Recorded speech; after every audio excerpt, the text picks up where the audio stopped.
धन्यवाद सचिव संसदीय सम्पूर्ण कार्यक्रममा आसन ग्रहण गर्नको लागि हार्दिक अनुरोध गर्दछु।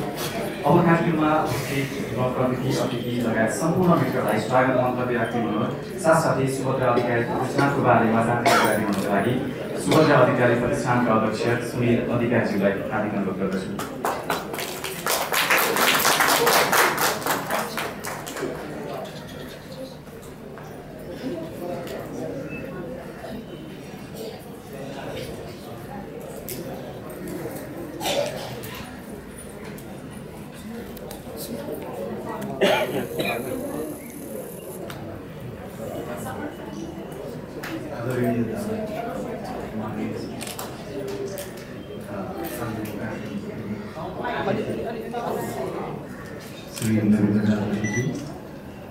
विशिष्ट अतिथिज्यूहरू तथा यहाँ पर्नुभएका सम्पूर्ण महानुभावहरू नमस्कार। आज यो सुभद्रा अधिकारी प्रतिष्ठानको तेस्रो वार्षिक कार्यक्रम श्रेष्ठ सम्मान कार्यक्रम तथा सुभद्रा अधिकारीद्वारा लिखित जीवनगाथा पुस्तकको लोकार्पण कार्यक्रममा यहाँ सबैले स्वागत गर्नुहुन्छ। मलाई अत्यन्तै खुसी लागेको छ।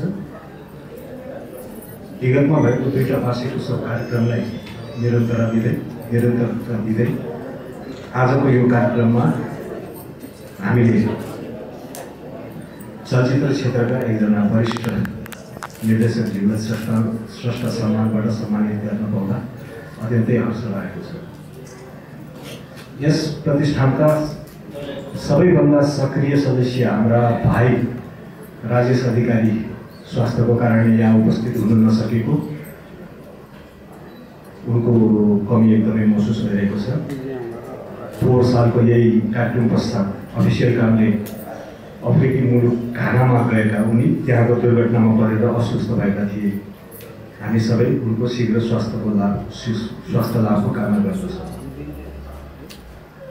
यस प्रतिष्ठानको स्थापनाकालदेखि नै यसको उत्थानमा सहयोग पुर्याउनु हुने पारिवारिक सदस्यहरूका साथै सबै सदस्य महानुभावहरूलाई म अध्यक्षको नाताले हृदयदेखि नै धन्यवाद पुर्याउन चाहन्छु र आगामी दिनहरूमा पनि यहाँको सहयोग र माया यस प्रतिष्ठानले पाइ नै रहनेछ भन्ने कुरामा विश्वास